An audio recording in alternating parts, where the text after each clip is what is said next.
Okay students, आज का lecture number 15 हमारा है और आज हम लोग स्टार्ट करने जा रहे हैं मोदी और यूवी मेथड। मोदी का मतलब ये है कि जो भी हमारा सोल्यूशन आता है उसको हम लोग मॉडिफाइड करते हैं, इम्प्रूव करते हैं, इसलिए इसका नाम रखा है मोडी, मॉडिफाइड मेथड। तो शॉर्ट हम लोग उसको बोलते हैं मोडी मेथड या आजकल ट्रेंड कर रहा है मोदी मेथड। ठीक है। और इसमें हम लोग यूवी की वैल्यू निकालते हैं। इन यूवीज को हम लोग बोलते हैं डुअल वेरिएबल। ठीक है। तो इसका एक नाम और भी है कि यूवी मेथड भी इसको बोला जाता है। अब ये जो टेस्ट है बेसिकली इसका पर्पस क्या है? इसका जो टेस्ट का पर्पस है वो ये है कि जो हमारे पास सोल्यूशन आ जाता है IBFS, जिसको हम लोग बोलते हैं इनिशियल बेसिक फीजिबल सोल्यूशन, उसको हम लोग टेस्ट करते हैं कि वो सोल्यूशन ऑप्टिमल है या नहीं है। यानी कि जो सोल्यूशन हमारे पास आ चुका है, जैसे हम लोगों ने कल एक क्वेश्चन ट्राई किया था, पहले उसकी जो वैल्यू आई थी वो आई थी 1015। जब मैं उसको दोबारा वैम से सॉल्व किया तो उसकी वैल्यू आ गई 779, यानी सोल्यूशन हमारा थोड़ा सा और इम्प्रूव हो गया। तो वही हम लोग चेक करते हैं कि जो लोगों ने सोल्यूशन निकाला है, हमारे पास जो 5 मेथड हैं, कोई मुझे नाम बताएगा 5 मेथड का नाम क्या है? Anyone? Sir north west corner method, फिर सर लीस्ट काउंट मेथड, फिर रो कॉलम एंड फिर सर वैम मेथड। वैम मेथड। तो हमारे पास ये 5 मेथड है। तो ये आपको पता होना चाहिए कि जो 5 मेथड है, इन पांचों मेथड का काम है कि सिर्फ निकालना IBFS, यानी कि इन पांचों मेथड से हम लोग सिर्फ बेसिक फिजिबल सोल्यूशन निकालते हैं। उस सोल्यूशन को हम लोग फिर चेक करते हैं कि सोल्यूशन ऑप्टिमल है या नहीं है। तो उसके लिए हमारे पास 2 मेथड हैं। पहला हमारे पास मेथड है मॉडिफाइड डिस्ट्रीब्यूशन मेथड, इसको हम लोग शॉर्ट में बोलते हैं मोदी मेथड। दूसरा इसका नाम दे रखा है यूवी मेथड। ये दोनों एक ही हैं। एक मेथड और है स्टेपिंग स्टोन, वो इसी का सब पार्ट है। यानी कि स्टेपिंग स्टोन को हम लोगों ने जब इम्प्रूव किया तो हमारा निकल के आया है मॉडिफाइड डिस्ट्रीब्यूशन मेथड। तो हम लोग सीधा यही देखेंगे, उसमें हमारा वो टॉपिक अपने आप क्लियर मतलब कवर हो जाएगा उसमें। ठीक है। बट जब भी हम लोग कोई भी क्वेश्चन को टेस्ट करते हैं ऑप्टिमिलिटी के लिए, तो हमारे पास 2 कंडीशन फुलफिल होनी चाहिए। वो कंडीशन क्या है देख लेते हैं। पहली कंडीशन आपके सामने दिख रही है कि number of allocation is m + n - 1, यानी कि जो नंबर ऑफ एलोकेशन हम लोग करते हैं वो m + n - 1 के इक्वल होने चाहिए। अब जहां पर m का मतलब क्या है, m means number of rose and n means number of column. यानी कि अगर हमारे पास 3/4 की कोई मैट्रिक्स है तो इसका सम क्या हो जाएगा, 3 + 4 7 - 1, यानी कि जो हमारे पास नंबर ऑफ एलोकेशन होने चाहिए वो मिनिमम 6 होने चाहिए। अगर वो 6 नहीं आ रहे हैं तो हम लोग ये मोदी मेथड अप्लाई नहीं कर पाएंगे। Is it clear? ये मतलब एक मिनिमम क्राइटेरिया है टू स्टार्ट मोदी मेथड। उसके बाद जो अगला पॉइंट हमारा आता है, दिया हुआ है यहाँ पर, है कि दीज m + n - 1 एलोकेशन, जो कि हमारे सपोज 6 एलोकेशन आए थे, they should be all in independent position. ये मैंने हाईलाइट किया है। इंडिपेंडेंट पोजीशन का मतलब ये है कि जैसे जो भी आपके एलोकेशंस आए हैं वो एक क्लोज्ड पाथ ना बनाए, यानी उनको अगर हम लोग मिलाएं, उनके कॉर्नर्स को मिलाएं तो एक क्लोज्ड लूप ना मिले। ठीक है। तो उसको हम लोग बोलते हैं कि these allocations are at independent position, मतलब उनसे मिलके कोई एक क्लोज लूप नहीं बन रहा है। अगर लूप बन रहा होता है तो हमें इसको रिमूव करना होता है। वैसे 99% केस में आपको ये लूप नहीं मिलेगा, आपको सभी हमेशा इंडिपेंडेंट मिलेंगे। आपको सिर्फ कंडीशन 1 चेक करनी है और आगे बढ़ जाना है। ठीक है, क्योंकि आपके लेवल पे ये वाला केस बहुत मुश्किल है, शायद ही है। राइट। तो आपको बस ये चेक करना है कि जो हमारे नंबर ऑफ एलोकेशंस हैं वो इसके इक्वल हैं या नहीं है, m + n - 1 के। तो यहाँ पर m क्या है, नंबर ऑफ रो, और n क्या है, नंबर ऑफ कॉलम। ठीक है भाई। तो अब हम थोड़ा आगे बढ़ते हैं। ये हम लोगों ने क्वेश्चन कल सॉल्व किया था, तो इस क्वेश्चन को हम लोगों ने कई मेथड से सॉल्व किया। तो जो सबसे ऑप्टिमम सोल्यूशन मिला वो मिला हम लोगों को वैम से। इसका जो लास्ट आंसर आ रहा था हमारे पास 749, ये आ रहा था भाई। कल कितने क्लास में थे भाई? तो 79 49 नहीं 779। ओके, ये आपका आया था 779, वो मैं भूल गया। ठीक। तो ये हमारा आया था सोल्यूशन कल वैम मेथड से। राइट। अब हम लोगों को चेक करना है कि जो हमारा ये सोल्यूशन आया है ये सोल्यूशन ऑप्टिमल है या नहीं है। मतलब इस सोल्यूशन को हम लोग और इम्प्रूव कर सकते हैं या नहीं कर सकते हैं। राइट। तो इसको स्टार्ट करने से पहले हम लोग क्या करेंगे, चेक कि जो हमारे नंबर ऑफ एलोकेशंस है वो कितने हैं। देखो यहाँ पर ये हो गया 1 2 3 4 5 एंड 6। हमारे पास नंबर ऑफ जो एलोकेशंस है वो हमारे पास 6 हो गए। अब देखो हमारे पास नंबर ऑफ रो कितनी है, 1 2 3। नंबर ऑफ कॉलम कितने हैं, 1 2 3 4, यानी कि 3 + 4 - 1 is equal to 6, which is equal to number of allocations. यानी कि जो हमारे नंबर ऑफ एलोकेशंस हैं वो हमारे 6 है, जो कि मैच कर रहा है। यानी हम लोग अब मॉडिफाइड मेथड या मोदी मेथड को हम लोग अप्लाई कर सकते हैं। अभी मैं आपको थोड़ा सा ये बता दूं कि जो आपकी बात हो रही थी इंडिपेंडेंट पोजीशन की, वो भी समझ लेते हैं। जैसे मान लीजिए आपका जो एक लूप है वो कैसे बनता है। मान लीजिए जो आपका एलोकेशंस है, मैं इसको स्टार्टिंग पॉइंट मान लेता हूँ, और लूप की प्रॉपर्टी क्या होती है कि जहाँ से वो स्टार्ट होता है वहीं पे आके फिनिश होता है। जैसे मान लीजिए आपका एक कोई लूप स्टार्टिंग पॉइंट ये रहा, ये गया और ये गया, तो उसको हम लोग एक क्लोज लूप बोलेंगे। ठीक है, डायरेक्शन इसकी क्लॉकवाइज या एंटी क्लॉकवाइज कैसे भी हो सकती है। अब देखो आप यहाँ पे जो आपके एलोकेशंस हैं वो एक क्लोज लूप नहीं बना पा रहे हैं। जैसे मान लीजिए अगर आप यहाँ से बनाओगे, यहाँ पे जाओगे तो फिर इसको आपको क्लोज नहीं कर पा रहे हो, क्योंकि प्रॉपर्टीज की होती है कि जो हमारा लूप बनता है वो हमेशा हॉरिजॉन्टल या वर्टिकल लाइन से ही बनता है, कभी भी आप इंक्लाइंड लाइन से लूप नहीं बनाते। ठीक है, तो आप कितनी कोशिश कर लो, यहाँ पे आपको एक क्लोज लूप नहीं मिल रहा है। That means this all allocations are at independent position. I think दोनों पॉइंट क्लियर होंगे हमारे। आगे बढ़ सकते हैं हम लोग, आगे बढ़े भाई। Yes sir. ओके, तो हमारे पास पहला स्टेप हो चुका है, हमारे पास IBFS आ चुका है विद द मेथड वैम। इसकी वैल्यू हमारी बताई अभी हमें, एक वैल्यू हमारे पास आ चुकी है। अब हमें इसको चेक करना है कि ये सोल्यूशन हमारा ऑप्टिमल है या नहीं है। तो हम लोग स्टार्ट करेंगे अब मोदी मेथड। मोदी मेथड में कुछ स्टेप्स हैं वो पता होने चाहिए पहले हमें। जैसे कि देखो पहला स्टेप क्या है, हम लोगों को जो हमने चेक कर लिया कि m + n - 1 एलोकेशन हमारे ऑक्यूपाइड सेल के इक्वल हैं, दैट्स इट। उसके बाद हम लोगों को वैल्यूज निकालनी होती है UI और VJ की। ठीक है, ये UI और VJ क्या है, ये क्वेश्चन करेंगे तो ज़्यादा क्लियर होगा। आपको बस ये फॉर्मूला ध्यान रखना है। फॉर्मूला क्या है, हमारे सामने दिख रहा है, CIJ = UI + VJ। ये दिख रहा है आपको, ये फॉर्मूला। आपको बस ये फॉर्मूला याद रखना है, CIJ = UI + VJ, राइट। तो जैसे आप ये फॉर्मूला उसमें अप्लाई करेंगे तो आपकी वैल्यू मिलना शुरू हो जाएंगी UI + VJ की। बट इसमें ध्यान ये देना है कि जो ये फॉर्मूला है, ये फॉर्मूला सिर्फ और सिर्फ ऑक्यूपाइड सेल के लिए ही है। यानी जहाँ जहाँ हमारा एलोकेशन हो रखा है, जैसे यहाँ पे इसमें इसमें इसमें और इनमें, जहाँ जहाँ हमारा एलोकेशन है, सिर्फ उन सेल के लिए ही ये फॉर्मूला सिर्फ हमारा वैलिड है। ठीक है, उसके बाद जब हम लोग ये निकाल लेंगे CIJ, उसके बाद हम लोगों को निकालनी होती है स्टेप 2, उसको हम लोग बोलते हैं DIJ। DIJ मीन्स क्या होता है, इसको बोलते हैं हम लोग अपॉर्चुनिटी कॉस्ट। ठीक है, लेकिन ये जो DIJ है ये निकालते हैं हम लोग जो हमारी वैकेंट सेल होती हैं, यानी कि जहां पे हमारा कोई भी एलोकेशन नहीं होता है। जैसे कि 30 50 70 30 40 और ये 70, यानी कि जहां हमारा कोई एलोकेशन नहीं है हम लोग उसकी वैल्यू निकालेंगे DIJ की। अब जब हम लोग DIJ निकाल लेंगे, हमारे दो स्टेप हो गए। पहला स्टेप था हमारा CIJ निकालने का, CIJ की हेल्प से UI + VJ की वैल्यू। अब उन UI और VJ की हेल्प से निकाला हम लोगों ने DIJ की वैल्यू। और हम लोग का जो स्टेप 3 है वो हम लोग चेक करेंगे कि जो हमारा ये DIJ है, अगर इसकी सारी वैल्यूज पॉजिटिव आ रही हैं, यानी कि all DIJs are positive, then the current basic solution is optimal. यानी कि जो सोल्यूशन हमारा था वो ऑप्टिमल है, उसको हम लोग और ऑप्टिमाइज नहीं कर पाएंगे, राइट।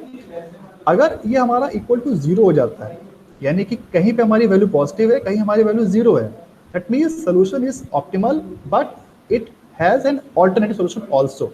यानी कि जो सोल्यूशन हमारा आया है वो तो वैल्यू सेम रहेगी, हमारा कुछ 743 तुम्हारी वैल्यू आ गई है, ये वैल्यू ही हमारी रहेगी, बट जो एलोकेशंस हैं वो हमारे चेंज हो जाएंगे। तो उसको बोलते हैं हम लोग ऑल्टरनेटिव सोल्यूशन एग्जिस्ट। तीसरा केस है जो हमारा कि अगर हमारा 1 और मोर DIJ आर लेस देन 0, यानी कि अगर उनकी वैल्यू हमारी 0 से कम है, यानी कि निगेटिव है, तब हम लोगों को एक सोल्यूशन को इम्प्रूव करने का मौका मिलेगा और हम लोग मॉडिफाइड मेथड को हम लोग आगे बढ़ेंगे, राइट। अब आगे कैसे बढ़ेंगे वो हम लोग जब क्वेश्चन करेंगे तो हमें और अच्छे से क्लियर होगा।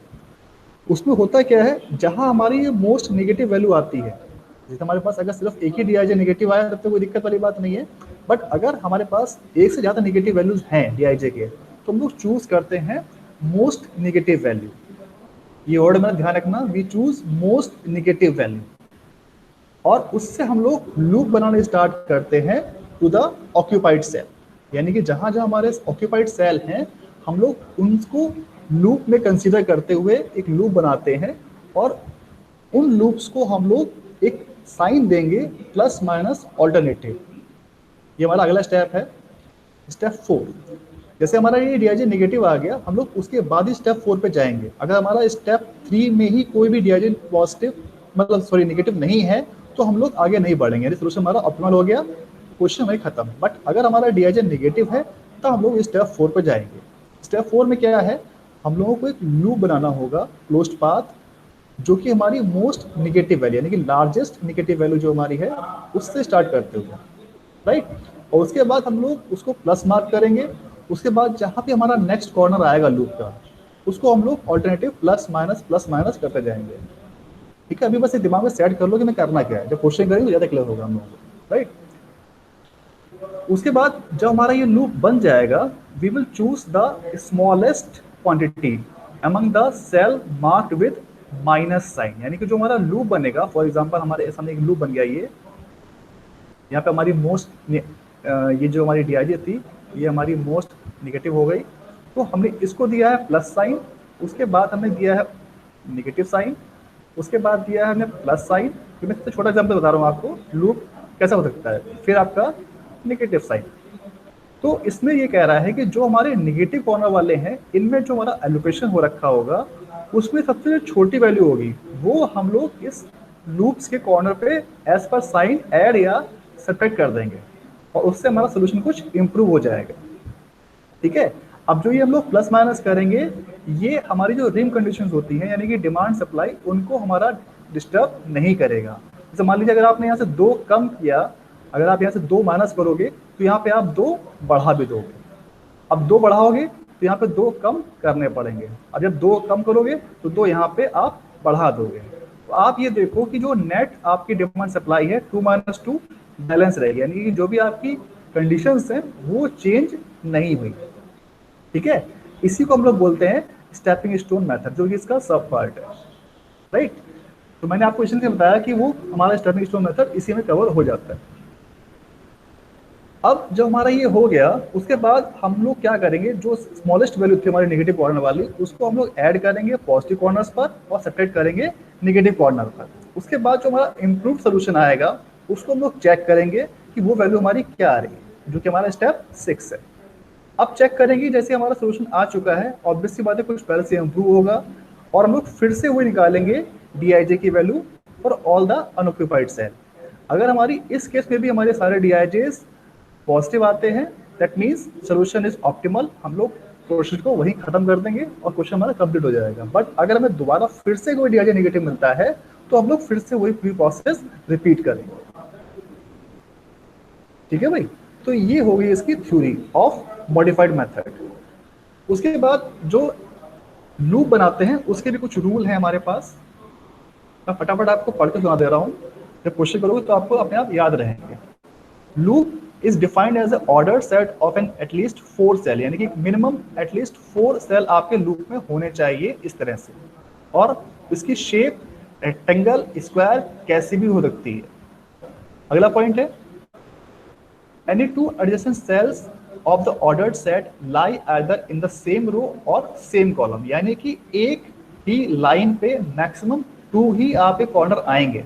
ऐसा नहीं है कि आप ऐसे ऐसे ऐसे करके ऐसे बना दो, मैक्सिमम जो आपका आएगा वो ऐसे ऐसे ऐसे ऐसे या ऐसे ही लूप बन सकता है। ठीक है, ऐसा नहीं कि आप उसको डायरेक्टली ले जाएं, आपके एक लाइन पे सिर्फ 2 ही कॉर्नर आने चाहिए, यानी कि इस पे 2 हैं, इस पे 2 हैं, इस पे 2 हैं, लाइक इस तरह से कोई 1-2 कॉर्नर ये हो गए। अब इस लाइन पे एक ये और एक ये, 2 कॉर्नर हो गए। अब इस लाइन पे सिर्फ एक कॉर्नर ये है और एक कॉर्नर ये है। बात समझ में आ रही है? जब लोग क्वेश्चन करेंगे तो और क्लियर होगा। अगला पॉइंट क्या है, every loop has an even number of cells, यानी कि जो हमारा लूप बनेगा वो हमेशा इवन नंबर बनेगा, तो बनेगा 4, 6, 8, 10 और 12। कभी भी हमारा ऑड नंबर में सेल या लूप नहीं बनता है, ये बात ध्यान रखनी है आपको। 4, 6, 8, 10, 12 यानी कि हमेशा इवन नंबर भी हमारे कॉर्नर पॉइंट्स मिलेंगे हम लोगों को। जैसे कि मान लिया हमारा जो मिनिमम जो हमारा एक बनता है इसमें कितने कॉर्नर है, 1, 2, 3 एंड 4, राइट। तो मेन पॉइंट सारे यही हैं, ठीक है। इसके बाद जो अगला पॉइंट है हमारा, each row and column in the transportation table should have only 1 plus and 1 minus sign. जो हम लोग अभी क्वेश्चन करेंगे तो क्लियर हो जाएगा। उसके बाद अगला पॉइंट है क्लोज्ड लूप मे और मे नॉट बी स्क्वायर। जैसे मैंने आपको बताया कि मिनिमम जो कंडीशन है वो आपकी स्क्वायर होनी चाहिए, उसके बाद आप चाहो तो इसको इस तरह से भी बना सकते हो एज पर क्वेश्चन। तो जरूरी नहीं कि आपका हमेशा स्क्वायर फॉर्म में ही आपका लूप बने, राइट। तो ये भी हो गया। अगला पॉइंट है the allocations are set to be independent position. Independent मैंने आपको बता दिया पहले ही कि इंडिपेंडेंट पोजीशन वो होती है जहां पे हमारा क्लोज्ड पाथ नहीं मिलता है, राइट। तो ये हमारे रूल्स हो गए, कुछ सर्टेन रूल्स हो गए लूप बनाने के। जब लोग क्वेश्चन करेंगे तो और अच्छे से क्लियर होगा। एक हल्का सा स्ट्रक्चर आपके दिमाग में बैठ गया होगा कि हमें क्वेश्चन में करना क्या है, राइट। अब वो सीधे क्वेश्चन पे आते हैं। हमारा क्वेश्चन था ये वाला, ये हम लोगों ने वैन टू सॉल्व किया था, हमारे पास सोल्यूशन आ चुका था। यानी कि जो सर्किल में लिखे हुए हैं ये हमारे एलोकेशंस हैं, ठीक है। अब हम लोग स्टार्ट करते हैं स्टेप 1। अब स्टेप 1 क्या है हमारा, स्टेप 1 है to find out values of Cij and Cij with the help of Ui plus Vj। यानी कि इस फॉर्मूले की हेल्प से हम लोगों को वैल्यू निकालनी है Ui और Vj की। अब ये Ui और Vj आते कहाँ पर हैं ये देखते हैं क्वेश्चन में, ठीक है। तो ये हमारा स्टेप 1 है ऑफ मॉडिफाइड मेथड। अब हम लोग यहाँ पे लिख देते हैं U1, U2, U3, V1, V2, V3 and V4, right. अब हमारे पास जो ये वैल्यूज हैं U1, U2, U3, V1, V2, V3, V4, इनको हमें सॉल्व करना है। सॉल्व कैसे करना है, जो कि हमारा ये फॉर्मूला है इसकी हेल्प से, Cij is equal to Ui plus Vj। अब यहाँ पे Cij क्या है, Cij कॉस्ट है जो हमारी यहाँ पे लिखी हुई है मैट्रिक्स में फॉर द ऑक्यूपाइड सेल। मैंने आपको बताया था कि जो फॉर्मूला लिखा होता है Ui plus Vj is equal to Cij for allocated cell, यानी कि जहां हमारा एलोकेशन हो रखा है, राइट। तो अब ध्यान दो, आपके सामने कितने अननोन्स हैं, 1, 2, 3, 4, 5, 6, 7, यानी हमारे पास 7 अननोन हैं। और जो हमारे पास एलोकेशन से कितने हैं, वी हैव ओनली 6 एलोकेशंस, जो कि हमारे कम है नंबर ऑफ अननोन से। तो हम लोग क्या करेंगे, हम लोग क्या करेंगे, किसी भी एक वेरिएबल को 0 मान लेते हैं, ठीक है। अब इसमें हल्की सी ट्रिक ये है कि जहां भी आपको मैक्सिमम एलोकेशन दिखाई पड़े आप उसी वेरिएबल को, उसी Ui या Vj को 0 मान लीजिए। जैसे कि मुझे यहाँ पे दिख रहा है कि इसमें हमारे जो ये वाला कॉलम है, इस कॉलम में मेरे मैक्सिमम एलोकेशन है, यानी कि मुझे इसको 0 मान लेना चाहिए।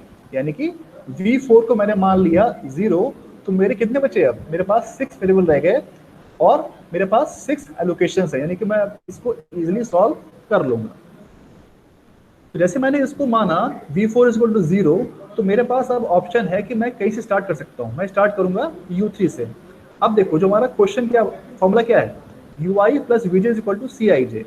यहाँ पे देखो मैंने क्या किया है, इसको लिया है U3 plus V4 is equal to 20, यानी कि ये हो गया Ui हो गया हमारा U3, Vj हो गया हमारा V4।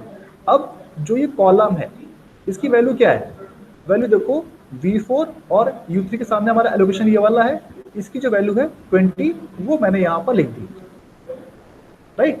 अब चूंकि मैंने पहले एक बार ये UV वाला दोबारा बता देना। UV, यस सर, समझ नहीं आया ये V4 0 कैसे करना है सर, ये कैसे आया। Cij और Dij निकालने के लिए जो Ui और Vj लेंगे वो कैसे लेंगे? नहीं, अभी Dij तो पहुंचे नहीं, अभी Dij नहीं निकालेंगे। पहले हम लोग सिर्फ और सिर्फ ये निकालेंगे Ui प्लस Vj, ठीक है। ये फॉर्मूला हमारा है फॉर ऑक्यूपाइड सेल। आप ऐसा समझ लो, ये दो फॉर्मूले अलग अलग हैं। ये हमारा एक अलग फॉर्मूला है Cij, is equal to ui plus vj और dij, ये अलग अलग है। ये हमारा ऑक्यूपाइड सेल के लिए है, ये हमारा अनऑक्यूपाइड सेल के लिए है। यहाँ पे हमारा कोई एलोकेशन नहीं है, ठीक है। दोबारा देख लेते हैं यहाँ फिर से। यहाँ पे हम लोगों को सिंपल लिख लेना है u1, u2, u3, v1, v2, v3 और v4। अभी इसको भी भूल जाओ आप, ठीक। अब आप ये समझो जो उसका फॉर्मूला क्या कहता है, ui plus VJ is equal to cij for all the allocated cell, यानी कि जहां जहां हमारा एलोकेशन है सिर्फ उसके लिए फॉर्मूला वैलिड है। अब आपको याद होगा ये जो हमने एक जब स्टार्टिंग करी थी तो मैंने बताया था कि इसकी जो वैल्यू है हम लोग कैसे करते हैं, इसको हम लोग लिखते हैं C11, इसे क्या लिखेंगे हम लोग C12, इसे लिखेंगे हम लोग C13, इसे लिखेंगे हम लोग C14, ऐसे हम लोग सो ऑन लिखते जाएंगे। तो जो हमारी ये वाली वैल्यू आ जाएगी 20 वाली, इसे लिखेंगे हम लोग यहाँ पर इसे लिखेंगे हम लोग C34, ठीक है भाई। तो अब जो हमारा फॉर्मूला है वो क्या बन रहा है, आप इसको ऐसे समझ लीजिए C34 इज इक्वल टू, अब यहां पे इसकी वैल्यू क्या आ रही है, u3 प्लस v4। ये पॉइंट से मारा मैं कैसे लिख रहा हूं, चलिए बताओ। यस सर, ये कहाँ है? ये सुना गया। तो ये आपको याद रखना है कि जो ये फॉर्मूला मैंने लिखा है ui plus VJ equal to cij, ये जहां जहां हमारा एलोकेशन है सिर्फ उन सेल्स में लगाना है। अब जो cij की वैल्यू है वो यहाँ पे जो कॉस्ट लिखी हुई है उसका मतलब है, यानी कि जो cij इज द कॉस्ट, हमें एलोकेशन नहीं देखना है, हमें सिर्फ ये कॉस्ट देखनी है 20, ठीक है। तो अब इसके आगे जो मैंने लिखा फॉर्मूला C3 की वैल्यू होगी हमारी 20 और V3 को सॉरी V4 को मैंने 0 मान लिया है। क्यों? क्योंकि मेरे पास 7 वेरिएबल्स हो गए और मेरे पास सिर्फ 6 एलोकेशंस है, यानी कि जो इक्वेशन बनेगी वो मेरे पास सिर्फ 6 इक्वेशन बनने वाली है, ठीक है। मैं आपको भी दिखा दूंगा इक्वेशन कैसे बनेंगे अभी आगे, पहले आप समझ लो पहला पॉइंट। तो जब मैंने किसी को 0 मान लिया, जब मैंने V4 को 0 मान लिया तो आसानी से मेरी u3 की वैल्यू आ जाएगी। यहाँ पे देखो आप, u3 की वैल्यू ऑटोमेटिकली आ जाएगी, u3 इज 20। आप पहले समझो कि आपको u3 में समझ आ रही कैसे निकल रही है, ये बताओ भाई। Yes sir. अगर u3 समझ आ गया तो ऐसे ही हम लोग जहां जहां एलोकेशंस हैं उनकी हेल्प से u1, u2, u3 और बाकी वेरिएबल्स की वैल्यू निकालेंगे। देखो ऐसे, जैसे मैंने फर्स्ट लिखा u3 plus v4 is equal to, ऐसे लिख दूं मैं C34। अब C34 की वैल्यू क्या है 20, अब V4 को मैंने 0 मान लिया है तो U3 अपने आप 20 मेरा आ गया, राइट। ऐसे मैं अगला लिखूंगा U2 प्लस V4, क्यों? क्योंकि मेरे पास ये 0 आ चुका है। अब इसके अब देखो कहाँ कहाँ एलोकेशन और है। अब मेरा फॉर्मूला बन जाएगा V4 और U2 का बन जाएगा U2 plus V4 is equal to 60। अब V4 0 है तो U2 क्या हो जाएगा 60। हाँ तो करो भाई। Yes sir. Yes sir. ठीक है, अब सुना रहा है। अब उसके बाद जो मेरा अगला एलोकेशन कौन सा है, देखो अगला एलोकेशन मेरे पास है ये वाला। तो यहाँ पे हम लिख सकते हैं, ये बेटा आवाज किसकी आ रही है? सर शिवांश को माइक ऑन है। बेटा शिवांश माइक ऑफ करो प्लीज। सॉरी। ठीक है, तो उसके बाद जो हमारा अगला है एलोकेशन वो दिख रहा है मेरे को 10 दिख रहा है। 10 के आगे क्या लिखा है u1 प्लस v4, यानी कि u1 प्लस v4, और इसकी जो कॉस्ट है वो कितनी लिखी हुई है यहाँ पे 10।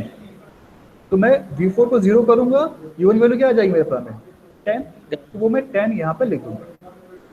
ऐसे मुझे हर एलोकेशन जहाँ जहाँ एलोकेशन है उसकी हेल्प से u1, u2, u3 और v1, v2, v3 की वैल्यू निकालनी है। अगर u1, u2, u3 क्लियर हो तो आगे बढ़ूं, फिर दोबारा बताऊं इसको? Yes sir. आ गई? तो बस ऐसे ही हमें अब निकालनी है v1, v2 और v3 की वैल्यू। हमारे पास 4 वैल्यूज आ चुकी हैं U1 की आ गई है, U2 की आ गई है, U3 की आ गई है और V4 की आ गई है। अब देखो V1 V2 V3 वैल्यू कहाँ से आएगी? अब देखो जो इसके आगे जो हमारा जहाँ एलोकेशन है वो कौन सा है? ये वाला है। फिर हम लोग इक्वेशन क्या लिखेंगे? U1 U1 plus V V1 is equal to 90। ठीक है, अब चूंकि हमारे पास U1 कितना है 10, राइट, तो V1 निकल आएगा हमारा आराम से। V1 कितना आ जाएगा 90 माइनस 10, यानी कि V1 will be equal to 9। तो हम लोग लिख देंगे V1 यहाँ पे 9, राइट। उसके बाद जो हमारा अगला स्टेप है,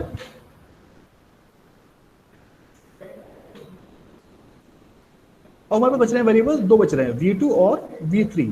तो हमारे पास U2 भी है, U3 भी है, हम लोग किसी की भी हेल्प से अब V2 की वैल्यू निकाल सकते हैं। अगर हम लोग निकालेंगे V2 की वैल्यू तो हम लोग लिखेंगे यहाँ पे U2 प्लस V3। क्यों? क्योंकि हमारा जो U2 है वो पता है 60 है, तो साफ रहते हैं। U2 हमारा 60 है, ये हमारा 10 है, ये हमारा 20 है, और ये हमारा आ चुका है 9। तो मुझे निकालनी है V2 और V3 की वैल्यू। अब मेरे पास ऑप्शन है कि मैं V2 निकालूं या V3 निकालूं। हमारे पास दोनों ऑप्शन से हम लोग सॉल्व कर सकते हैं। जैसे देखो, अगर हम पहले V3 निकालूं तो फॉर्मूला क्या बनेगा?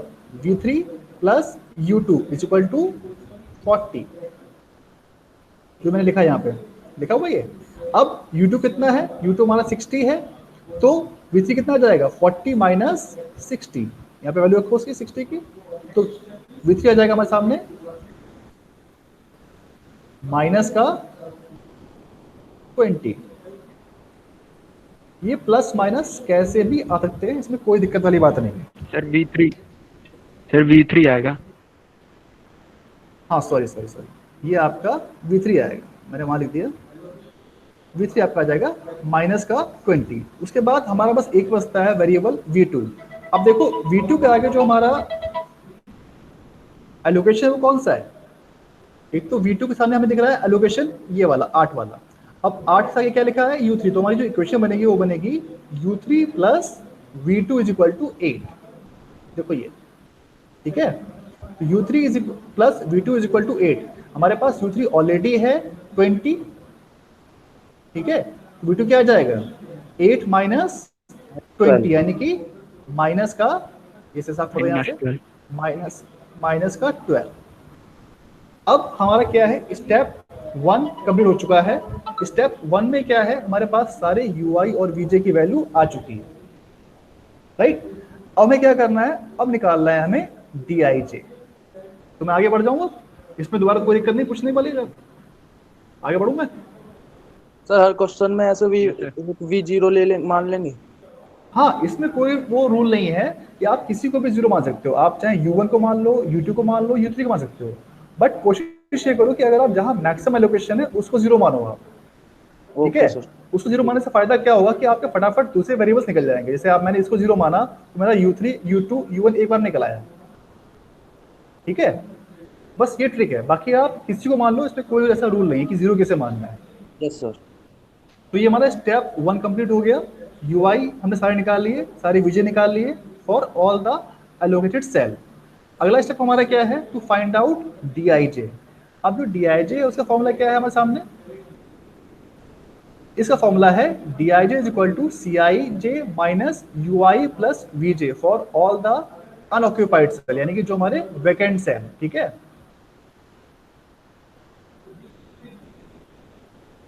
तो ये हमारे सामने आ चुके हैं, जो मैंने ऊपर लिखा उसमें टाइप कर लिया यहाँ पर, U1 10, U2 60 और U3 20, V1 9, V2 minus 12, V3 minus 20, और ये हमने 0 अपने आप एज्यूम किया था, राइट। तो अब जो हमारे सामने फॉर्मूला आएगा वो आएगा DIJ is equal to CIJ minus, ये सामने दिख रहा है आपको formula, DIJ is equal to CIJ minus UI plus VJ for all the unallocated cell. इसी DIJ को हम लोग बोलते हैं अपॉर्चुनिटी कॉस्ट, ठीक है।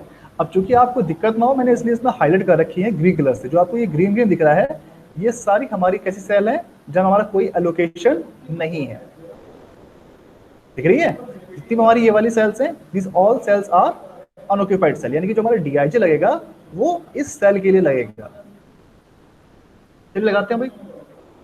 अब जो पहला फॉर्मूला बनेगा हमारा क्या बनेगा, पहला फॉर्मूला बनेगा हमारा जो कि हमारी सेल ये वाली है, ये फर्स्ट रो में सेकेंड कॉलम में हमारा एलिमेंट है, तो इसमें क्या बोलेंगे इसको D12। तो फॉर्मूला क्या बन जाएगा हमारा D12 C12 minus U1 plus V2। अब U1 की वैल्यू क्या है यहाँ पे 10, V2 की वैल्यू क्या है -12, तो हम लोग लिखेंगे यहाँ पे, और C12 की वैल्यू क्या है 30, ये हम लोग पहले ऊपर से देख चुके हैं, राइट। तो जैसे आप इसकी वैल्यू पुट करोगे 30 माइनस 10 माइनस 12, तो वो वैल्यू बन के आ जाएगी आपके सामने +32। तो वो हम लोग लेते हैं यहाँ पर +32। अब मैंने प्लस क्यों लिखा, इसका रीजन ये है कि हमें चेक करना है कि कहीं भी हमारी कोई डीआईजे निगेटिव ना हो, तो हम लोग स्पेसिफाई कर देंगे कि ये प्लस का मतलब यहाँ पॉजिटिव है। ऐसे हम लोग, अब जो अगली सेल हमारी कौन सी है 50 वाली है, इसे हम लोग क्या बोलेंगे D13 is equal to C13 minus U1 plus V3। तो हमारी ये बात तो मैं कर रहा हूँ, ये फॉर्मूला लगा रहा हूँ डीआईजे का, इससे हमने अभी UI प्लस VJ किया था, सेम वही फॉर्मूला हम लोग लगा रहे हैं यहाँ पे डीआईजे निकालने के लिए, ठीक है। तो ये हो गया हमारा D13, ठीक है सर। तो ये हो गया हमारा D13 is equal to C13 क्या है हमारी 50 है, U1 प्लस V3, यानी कि जो उसके सामने वेरिएबल लिखा हुआ है U1 प्लस V3, ये वाला, तो वो लिखा मैंने U1 और V3। अब C13 की वैल्यू मैंने लिखी है 50, U1 मेरा 10 है और V3 कितना है -20, तो मैंने -20 लिख दिया यहाँ पर। तो जो वैल्यू आई वो आ गई +60, तो मैं लिख दूंगा यहाँ पर +60, ठीक है। ऐसे ही मैं अब अगले लिखूंगा, अगला हमारी वैकेंट सेल कौन सी है 70 वाली हमारी वैकेंट सेल, तो मैं लिखूंगा यहाँ पर ये कौन सा उसमें आ रहा है, सेकंड रो में आ रहा है और फर्स्ट कॉलम में आ रहा है, तो इसकी वैल्यू क्या बनेगी D21, बस ये ध्यान देना है आपको D21। अब D21 की कॉस्ट क्या हो जाएगी C21 यानी कि 70, और इसके सामने वेरिएबल क्या लिखे हुए हैं U2 और V1, तो यहाँ पे आ जाएगा U2 प्लस V1। D21 की वैल्यू देख लिया हम लोगों ने 70 दिख रही है हम लोगों को, U2 क्या है 60, V1 क्या है 9, तो इसकी जब वैल्यू पुट करेंगे तो आ जाएगा हमारे सामने ये +1, तो +1 लिख देंगे यहाँ पे हम लोग +1, ठीक है। उसके बाद आगे बढ़ते हैं, नेक्स्ट हमारा जो है ये 40 वैकेंट है, तो लोग क्या लिखेंगे, या इसको आगे देख लो यहाँ पे D22 30 वाले देख लो, ठीक है। D22 इसकी कॉस्ट क्या हो जाएगी C22, क्या लिखा हुआ है U2 और यहाँ पे लिखा है V2, तो बन जाएगा C22 minus U2 plus V2।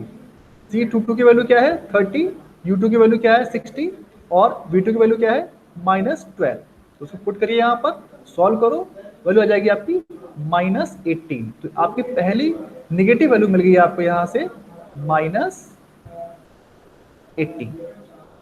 ठीक है। ऐसे ही आपको बाकी दो के लिए निकालनी है, तो उसका फॉर्मूला क्या बन जाएगा, ये हमारा जो वैकेंट सेल है कौन सा सेल है थर्ड रो में फर्स्ट कॉलम यानी कि D31, तो जो कॉस्ट आएगी वो क्या बन जाएगी C31, इसकी वैल्यू क्या है 40, जो कि यहाँ दिख रही है आपको। उसके बाद कौन कौन से वेरिएबल्स आ रहे हैं इसमें U3 और V1, तो U3 वैल्यू लिख देंगे और लिखेंगे वैल्यू V1 की, U3 क्या है 20, V1 क्या है 9, तो सॉल्व करोगे तो आ जाएगा +11, वो यहाँ लिख देंगे +11। उसके बाद लास्ट बच रहा है हमारा 70 वाला, इसकी कौन सी पोजीशन है देखो, ये हमारा थर्ड रो में आ रहा है और थर्ड ही कॉलम है, तो इसकी बन जाएगी वैल्यू D33, यहाँ पे गलती से लिखा हुआ 2, यहाँ आ जाएगा D3, ठीक है। तो जो D33 है इसमें कॉस्ट कौन सी आएगी C33, जो कि हमारी वैल्यू है 70। अब आप देखो वेरिएबल कौन से आ रहे हैं U3 और V3, तो U3 की वैल्यू कितनी है 20 और V3 वैल्यू कितनी है -20, तो हमने V3 लिख दिया यहाँ पे -20, तो जो नेट वैल्यू आएगी हमारी D33 की वो जाएगी +70, ठीक है। तो ये होगी हमारी +70।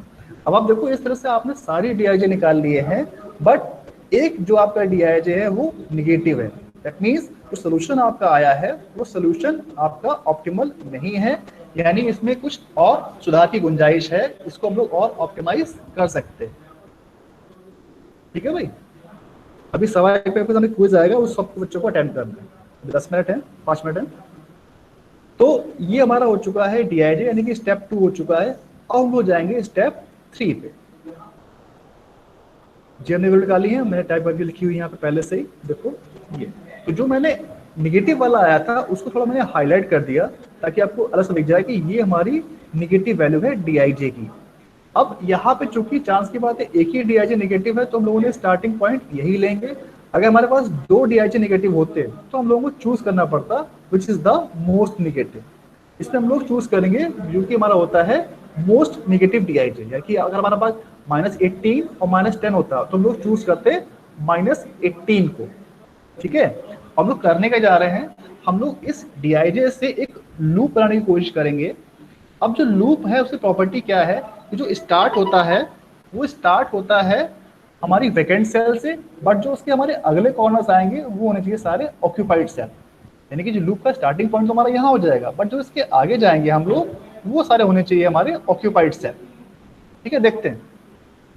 एक चीज और है, जो हमारा लूप का स्टार्टिंग पॉइंट है उसको हम लोग देते हैं प्लस साइन, जो मैंने आपको ऊपर बताया था रूल्स में।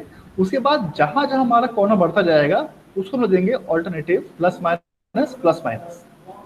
ठीक है, एक चीज और है, इसमें कोई रूल नहीं है कि आप हमेशा इसको क्लॉकवाइज ही चलाओ, इसको आप एंटी क्लॉकवाइज भी कर सकते हो, ऐसा कोई रूल नहीं है। बट कंडीशन ये है कि एक लाइन में सिर्फ 2 ही कॉर्नर आने चाहिए लूप के। तो स्टार्ट करते हैं। हमारा मोस्ट नेगेटिव जो वैल्यू है वो डीआईजे की वो है हमारी -18। अब -18 हमारा स्टार्टिंग पॉइंट है तो उसको हम लोग देंगे प्लस साइन। देखिए यहाँ पे इस तरह से इन्हें प्लस साइन दिया। अब इस 18 से हम लोग स्टार्ट करेंगे। अगला एलोकेशन में कहाँ दिख रहा है हमारे सामने ऑप्शन है, एक तो ये दिख रहा है ऑप्शन, एक ये है, एक ये है, और इसके अलावा हमें और कहीं नहीं दिख रहा। तो हम लोगों के पास ऑप्शन क्या है, या तो हम इधर जाएं या फिर हम लोग इधर जाएं लूप बनाने के लिए। ठीक है, तो अगर हम लोग इधर जाते हैं तो उसके बाद फिर मेरे को नीचे या ऊपर जाना पड़ेगा, क्योंकि हमारी कंडीशन ये है कि लूप में सिर्फ 2 ही पॉइंट्स होते हैं एक लाइन पे, यानी या तो ये आएगा और फिर ये आएगा, यानी मुझे इसका ऊपर नीचे आना है। तो देखो यहाँ पे ऊपर नीचे कहीं भी कोई एलोकेशन नहीं है। इट मीन्स जो मेरा ये वाला पॉइंट है ये मैं पॉइंट नहीं लूंगा। अब क्या ऑप्शन बचता है मेरे पास, अब मेरे पास ऑप्शन है ये वाला। अगर मैं यहाँ लेता हूँ तो उसके बाद मुझे मुड़ना पड़ेगा लेफ्ट या राइट। लेफ्ट में कोई भी एलोकेशन नहीं है, बट राइट में मेरे को एक एलोकेशन दिख रहा है, तो मैं यहाँ पे आ सकता हूँ। राइट, अब इसके बाद फिर मेरे को जाना है नेक्स्ट एलोकेशन पे। तो नेक्स्ट एलोकेशन कहाँ पर है, यहाँ पे दिख रहा है मुझे, तो यहाँ पर भी मैं जा सकता हूँ। उसके बाद जो मेरा अगला जो आएगा एलोकेशन वो या तो लेफ्ट या राइट। अब चूंकि मैं अगर लेफ्ट में जाता हूँ तो मेरा लूप यहीं पे खत्म हो जाएगा, क्योंकि मुझे इसके बाद ऊपर जाना पड़ेगा जहाँ पे कोई एलोकेशन नहीं है। तो इसमें एक पॉसिबिलिटी ये होती है कि आप किसी भी एलोकेशन को बाईपास करके भी आगे बढ़ सकते हो इस तरह से। ठीक है, तो इस तरह से मेरा एक क्लोज लूप बन गया। अब जैसे मैंने आपको बताया था कि इसमें प्लस साइन देना था ऑल्टरनेटिवली, मैंने प्लस यहाँ पे दिया था, मुझे माइनस यहाँ पे करना था, और फिर प्लस यहाँ पे करना था, और फिर माइनस यहाँ पे करना था। ठीक है, तो उसमें दोबारा दिखाता हूँ आपको। स्टार्टिंग पॉइंट मेरा ये हो गया 18, यहाँ से मैंने प्लस दिया, फिर जो मेरा नेक्स्ट एलोकेशन है वो मेरे सामने दिख रहा है 8, मैं यहाँ पर गया, इसको मैंने साइन दिया नेगेटिव का। उसके बाद जो मेरे पास अगला एलोकेशन है वो मुझे दिख रहा है 10, ये वाला। मैं 10 पे जाऊंगा और 10 को दूंगा ऑल्टरनेटिव साइन प्लस का, मैंने प्लस का साइन दिया। उसके बाद जो मेरे पास नेक्स्ट एलोकेशन है वो क्या दिख रहा है मुझे, वो दिख रहा है 2, जो कि मैं आपको पहले बना के दिखा चुका हूँ। राइट, तो उसमें दूंगा प्लस के बाद माइनस साइन। इस साइन का भी रोल अभी आगे बताऊंगा मैं। अब मेरे पास ऑप्शन था कि मैं उसको ऊपर जाऊं, और उसके बाद एक ऑप्शन में दिख रहा था कि अगर मैं ऊपर चला गया और फिर यहाँ पे आ जाऊं तो फिर मुझे क्लोज करने में दिक्कत आएगी। ये मेरा जो लूप की प्रॉपर्टी होती है कि लूप हमारा होना चाहिए क्लोज, लूप क्लोज नहीं हो पाएगा। किसी बच्चे के दिमाग में आएगा कि हम लोग यहाँ पढ़ सकते हैं, बट उसमें हमारी एक कंडीशन और फुलफिल हो रही है कि एक ही कॉर्नर में सिर्फ 2 पॉइंट्स होते हैं, एक तो पॉइंट ये हो गया, एक पॉइंट ये हो गया, तीसरा पॉइंट पॉसिबल नहीं है। हम लोग इसलिए इस पे नहीं जाएंगे। अगला ऑप्शन क्या हमारे पास दिख रहा है, सिर्फ ये वाला, यानी कि जहां हमारा स्टार्टिंग पॉइंट है हम लोग उसको यहीं पे आके फिनिश करते हैं। तो मैं क्या करूंगा, इसको यहाँ पे लाके फिनिश कर दूंगा, यानी इसको मैंने बाईपास कर दिया। तो ये जो बना हमारा, इसको बोलते हैं हम लोग क्लोज्ड लूप। राइट, यही आपको लूप बनाना है इस क्वेश्चन में, जो कि इसका मेजर पार्ट है। सर बाकी पर आप तो कह रहे थे कि जो लूप बनेगा उसके बीच में सिर्फ 2 ही पॉइंट्स आने चाहिए। हाँ 2 ही पॉइंट्स तो है। सर बीच में 7 भी तो आ रहा है। मैंने ये तो बताया आपको, देखो 7 को मैंने बाईपास कर दिया ना, 7 को हम लोगों ने बाईपास कर दिया। ठीक है सर।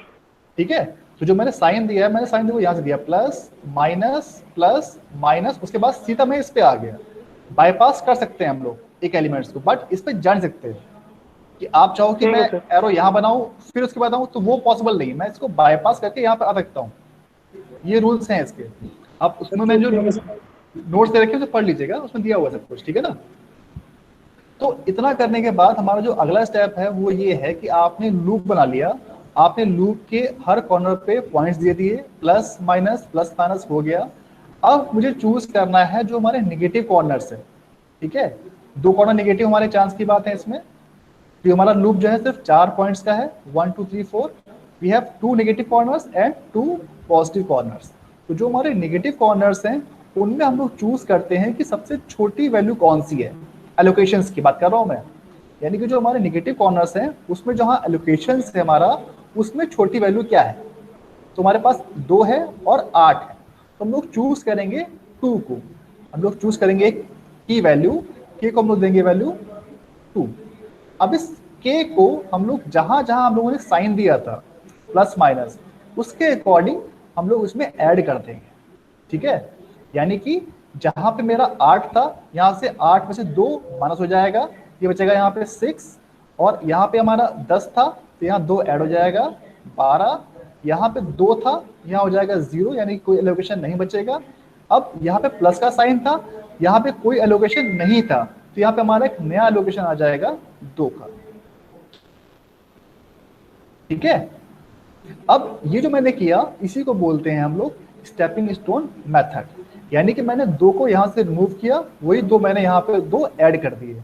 अब जब मैंने 2 यहाँ पे ऐड किए तो मैंने 2 यहाँ पे माइनस कर दिए, क्योंकि 2 मैंने यहाँ पे माइनस किए हैं तो मैंने 2 यहाँ पे ऐड कर दिया। यानी कि जो हमारी टोटल जो डिमांड सप्लाई है वो हमारी एज इट इज फुलफिल रहेगी, यानी कि जो हमारी रिम कंडीशंस हैं वो हमारी अफेक्ट नहीं हुई।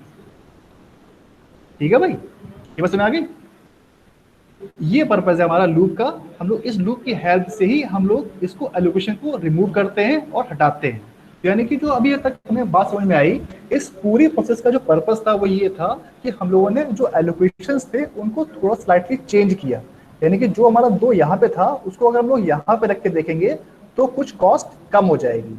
अब जो ये नेगेटिव है इसका मतलब ये है कि यहाँ पे हमें अपॉर्चुनिटी मिल रही है कि अगर हम इसको एलोकेशन दें तो जो हमारा सोल्यूशन है वो और ऑप्टिमल हो जाएगा। राइट, इसका मतलब ये है।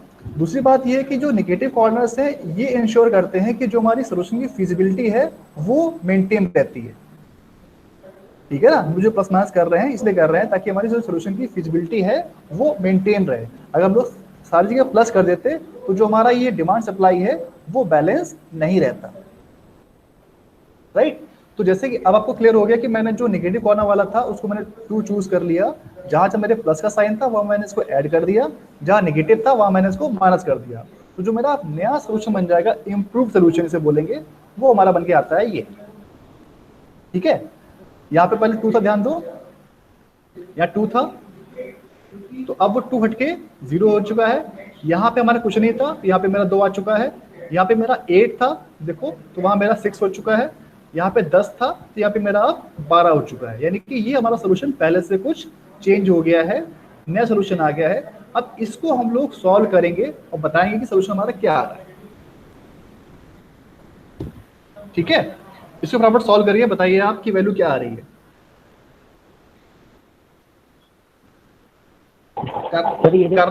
करना वही है same, 90 into 5 plus 10 into 2 plus 30 into 2 plus 40 into 7 plus 8 into 6 plus 20 into 12, ये करते हैं। सर के इक्वल टू 2 जो है सबसे छोटी वैल्यू लेनी है। तो के इक्वल टू 2 कैसे जो हमारे जो हमारा लूप है, देखो फिर से समझ लो, जो हमारे लूप के कॉर्नर्स हैं, माइक बंद करो बेटा अपना प्लीज। हाँ, तो जो हमारे लूप के नेगेटिव कॉर्नर्स हैं उनमें हम लोग चूज करते हैं सबसे स्मॉलेस्ट वैल्यू। हमारे पास नेगेटिव कॉर्नर 2 हैं, एक ये है और एक ये है। यहाँ पे 2 है, यहाँ पर 8 है, तो इन 2 और 8 में छोटी वैल्यू क्या है, 2 है, इसलिए हम लोगों ने के को चूज किया है 2। ठीक है, ये हमेशा ध्यान रखनी है आपको। अगर यहाँ पे मान लीजिए यहाँ पे होता आपका 9 होता, तो हम लोग चूज करते 8 को चूज करते, तो हम लोग सब में से 8 को प्लस करते, जहाँ जहाँ प्लस का साइन है, और जहाँ माइनस है वहाँ 8 को माइनस करते, राइट। अब चूंकि यहाँ पे ऑलरेडी हमारा यहाँ पे छोटा 2 है, तो इसलिए हम लोगों ने k को 2 माना, और जहाँ जहाँ हमारा प्लस का साइन था वहाँ हमने 2 ऐड कर दिया, जहाँ माइनस था वहाँ हमने 2 माइनस कर दिया। तो जो हमारा सोल्यूशन इंप्रूव होके आया वो सोल्यूशन हमारा ये आ गया, ठीक है। अब मुझे बताओ वैल्यू कितनी आ रही है।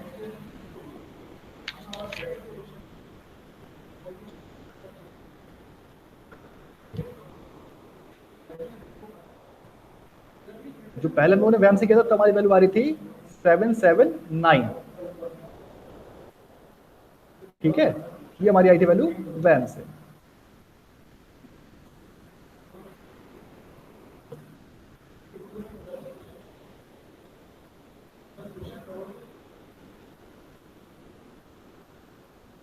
सिर्फ मल्टीप्लाई करना है बेटा, फटाफट बताओ कितना आंसर आ रहा है। 90 इंटू 5, 30 इंटू 2, 743। 743, यानी कि 743 आंसर जैसे आपका आया, आपको समझ में आ गया कि सोल्यूशन पहले से कुछ इम्प्रूव हो गया है,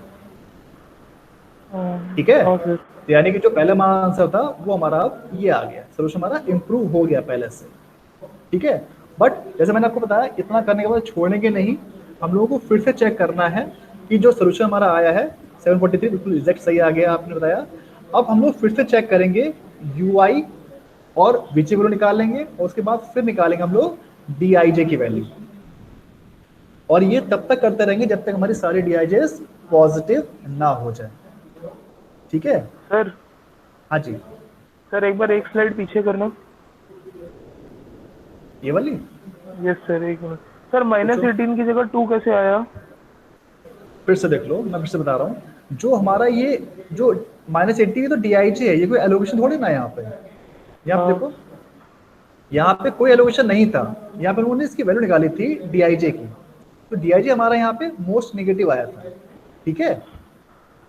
अब जब मैंने इसको लूप बनाया, तो जो मेरे नेगेटिव कॉर्नर्स आए थे, वहां मेरे 2 नेगेटिव कॉर्नर्स थे, 2 और 8, तो मैंने चूज किया k को एज ए 2, ठीक है सर। जैसे मैंने k को चूज किया, उसके बाद जहां मैंने ये साइन लगाए थे ऑल्टरनेटिव, उसका पर्पस यही था कि जहां पे प्लस था वहां इस 2 को मैं ऐड कर दूंगा, और जहां माइनस था वहां उसको माइनस कर दूंगा।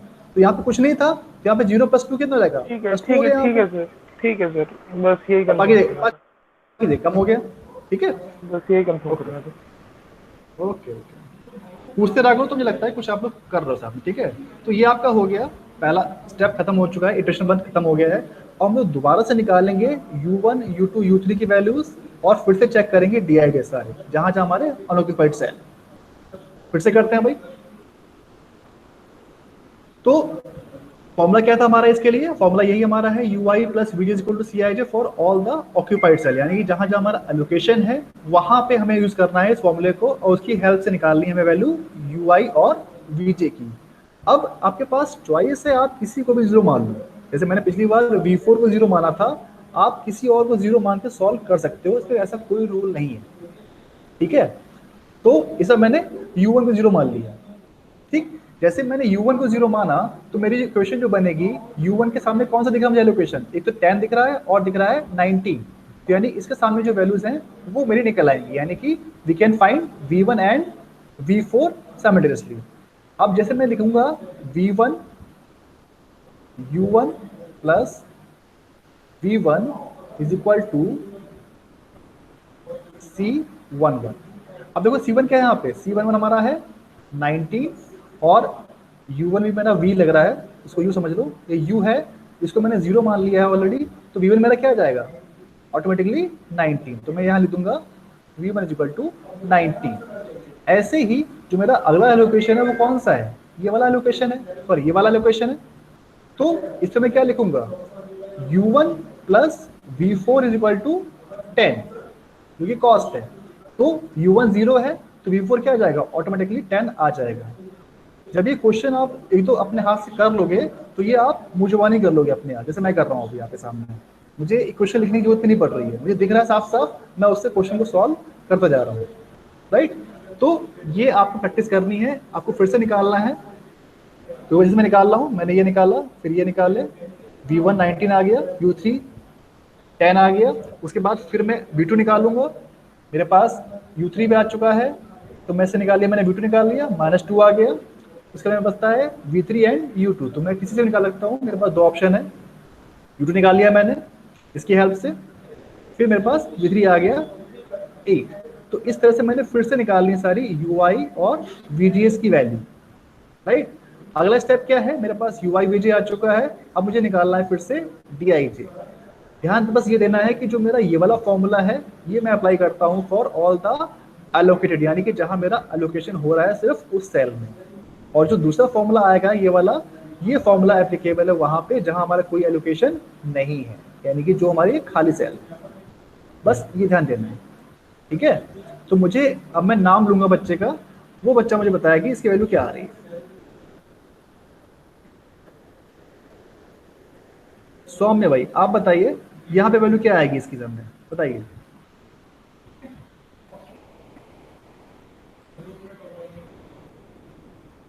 इसकी वैल्यू क्या हो जाएगी, ये हो जाएगा हमारा सेल फर्स्ट रो में सेकंड कॉलम का एलिमेंट है, तो इसकी वैल्यू क्या बनेगी हमारी, ये बनेगी D12। सौम्य बोलो बेटा। उसके बाद जो हमारी कॉस्ट बनेगी वो बनेगी C12 minus U1 plus V2। तो 32 प्लस का माइनस का, प्लस प्लस का। देखो जो चीज मैं बोल रहा हूँ ये मैं अपने एक्सपीरियंस से बोल रहा हूँ, ये आपको लिखनी है। अगर आप प्लस लिखोगे तो चांस है वहां गलती से आप माइनस कर दो, तो यहाँ पे लिखो आप +32, ठीक है। उसके बाद अगला बोलेगा शिवांश, आप बताओ भाई यहाँ पे क्या आएगा 50 के नीचे, फॉर्मूला वही सेम लगेगा, DIJ = CIJ minus UI plus BJ, तो बोलते हैं हम लोग अपॉर्चुनिटी कॉस्ट। बताओ भाई क्या आएगा यहाँ पे। सर 42 प्लस का, ठीक है। उसके बाद शिवा सैनी आप बताओ भाई यहाँ पे क्या आएगा, 70 आ गया। सर बता रहा हूँ।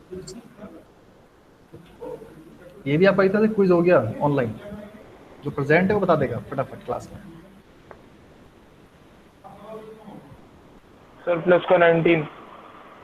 प्लस का 19, वेरी गुड। उसके बाद तनुज आप बताओ बेटा 40 के आगे क्या लिखा हुआ है, क्या लिखूं यहाँ पे 40 के आगे।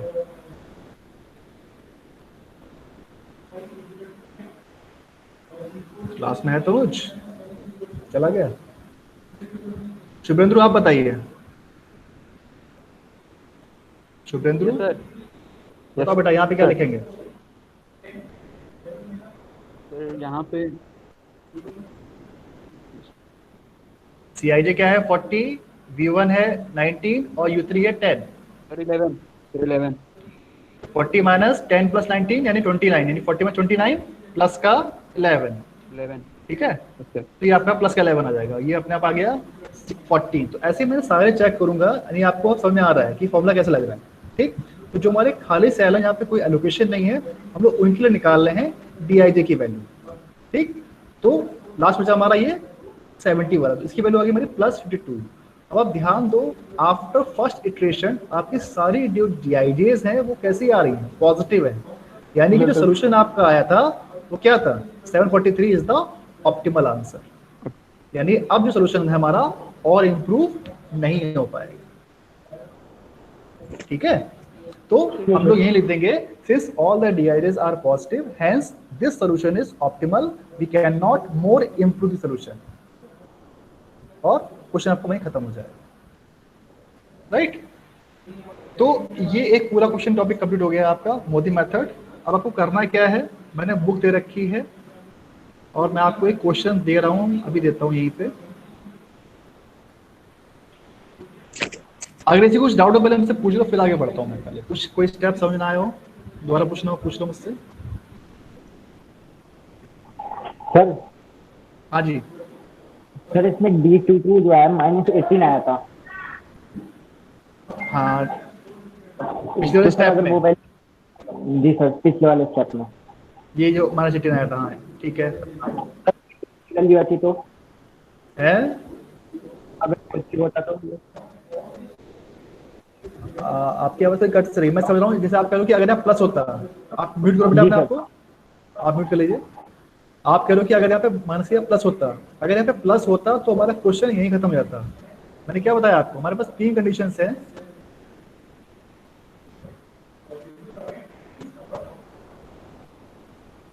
दिखा रहा हूं, देखो हमारे सामने 3 कंडीशन थी।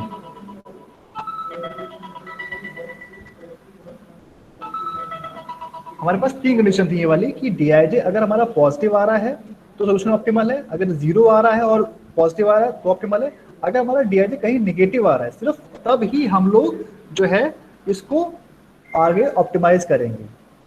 जैसे आपने कहा कि अगर वहाँ +18 हो जाता तो हम लोगों को भी जरूरत नहीं करने के आगे, सारे डीआईजे पॉजिटिव हो गए, यानी कि जो सोल्यूशन हमारा आया था वो सोल्यूशन ही हमारा ऑप्टिमल सोल्यूशन है। ठीक है, और कुछ डाउट है पूछ लो।